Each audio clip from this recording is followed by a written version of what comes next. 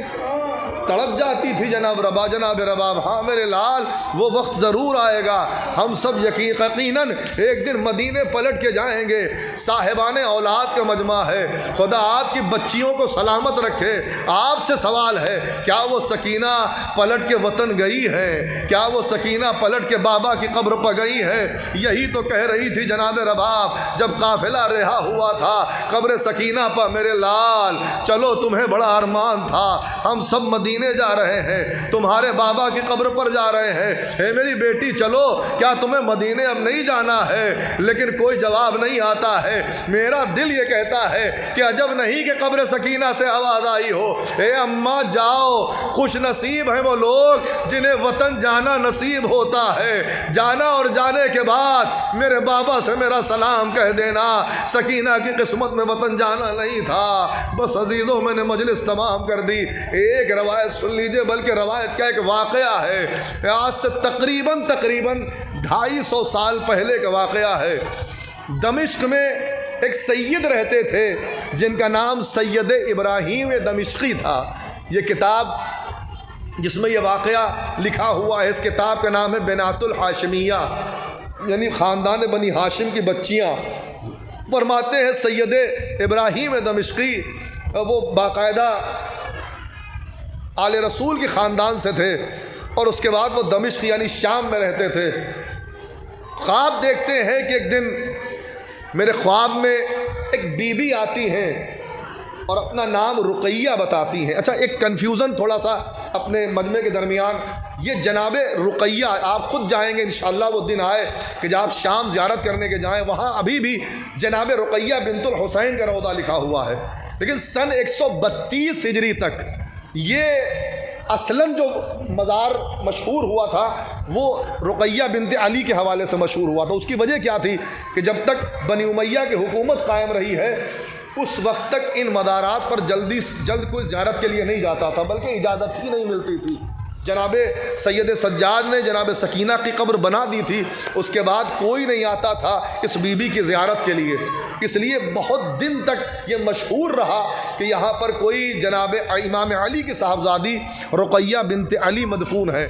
لیکن جب ابراہیم دمشقی کی خواب میں وہ بی بی آتی ہیں اور آنے کے بعد کہتی ابراہیم تم اپنے بستر پر آرام سے سو رہے ہو، تمہیں خبر بھی ہے ہماری قبر میں پانی آ گیا ہے، ابراہیم ہم بے چین ہیں، تم تو ہماری اولاد میں سے ہو، تم ہماری خبر نہیں لوگے تو کون لے گا؟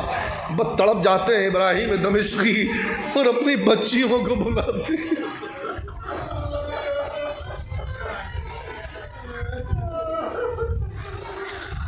ابراہیم کہتے ہیں کہ پہلے دن میں نے اس خواب پر کوئی توجہ نہیں دی، لیکن پھر دوسرے دن یہ خواب آتا ہے اور پھر میں اس پر کوئی توجہ نہیں دیتا ہوں۔ جب تیسرا دن ہوا اور پھر یہ خواب آیا تو میں بے چین ہوا اور میں نے سوچا کہ نہیں اب کچھ نہ کچھ کیا جائے، اور اس کے بعد یہ کہتے کہ میں نے اپنی تینوں بچیوں کو ساتھ میں لیا، کچھ پردے لیے اور لے جانے کے بعد اس قبر کے چاروں طرف لگا دیے اور اس قبر کو کھودنا شروع کیا۔ کچھ دیر کے بعد جب جسد برآمد ہوا تب مجھے احساس ہوا کہ یہ امام علی کی بیٹی کی قبر نہیں ہے، یہ رقیہ بنت الحسین کی قبر ہے، اس لیے کہ اگر امام علی کی کوئی بیٹی ہوتی تو ان کا قد بڑا ہوتا، یہ تو کوئی چھوٹی بچی ہے جو قبر میں آرام کر رہی ہے۔ بس ابراہیم کہتے ہیں کہ میں نے جو میری بچیاں پردے میں تھیں اس بچی کی قبر، اس بچی کی لاش کو نکالنے کے بعد اپنی بچیوں کو دے دیا کہ ایسا کرو کہ تم پردے میں اس بچی کی لاش کو لے کے بیٹھو، میں قبر درست کرتا ہوں۔ تھوڑی دیر گزری تھی کہ میری بچیوں کی رونے کی آوازیں آنے لگی، رونے کی آوازیں آنے لگی، آہستہ آہستہ یہ آواز بڑھنے لگی، میرا دل بے چین ہوا۔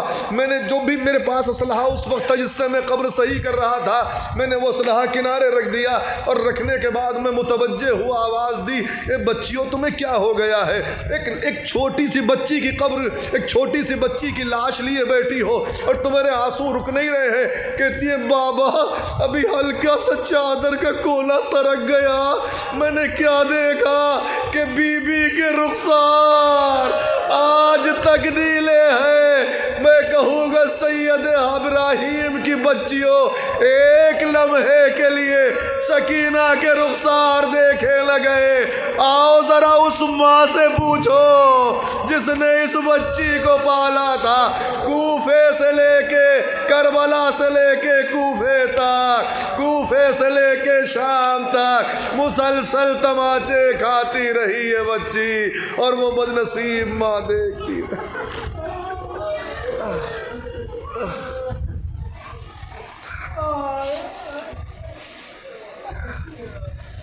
الا لعنۃ اللہ علی قوم الظالمین سیعلم الذین ظلموا ای منقلب ینقلبون۔ پروردگارہ ہماری سزا کو قبول فرما، میرے معبود اس صدقے میں ہمارے گناہوں کو معاف فرما۔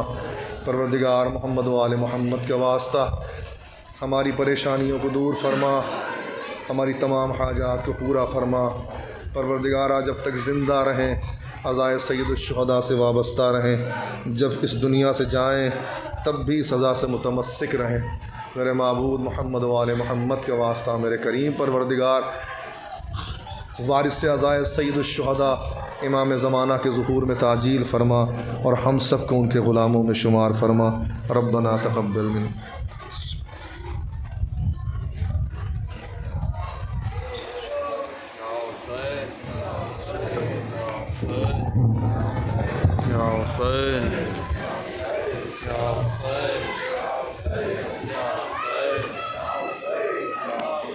میں سکینہ ہوں، میں ہوں یتیمہ،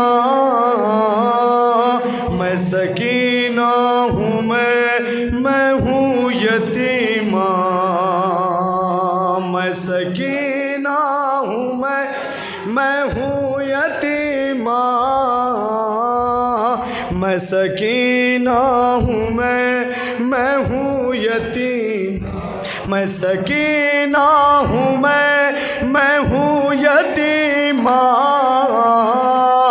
میں سکینہ ہوں، میں ہوں یتیمہ، میں سکینہ ہوں، میں ہوں یتیمہ، میں سکینہ ہوں، میں ہوں یتیمہ۔ زخم سینے کا دکھا پائی نہیں ہوں اب تک، ہاتھ کانوں سے ہٹا پائی نہیں ہوں اب تک، کبھی درے تو کبھی نیزے چبھوتے ہیں مجھے، شمر کے ظلم بھلا پائی نہیں ہوں اب تک، شمر کے ظلم بھلا پائی نہیں ہوں اب تک، ہے سکینہ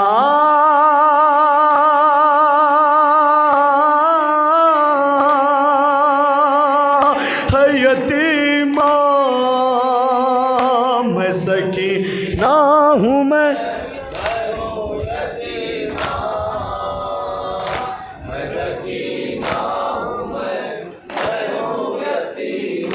قید میں بولی سکینہ یہ تڑپ کر بابا، کیسا تبدیل ہوا ہائے مقدر بابا، آپ کے سینے پہ سوتی تھی صدا یہ پیاری، آج ہے سینہ میرا آپ کا ہے سر بابا، آج ہے سینہ میرا آپ کا ہے سر بابا، ہے سکینہ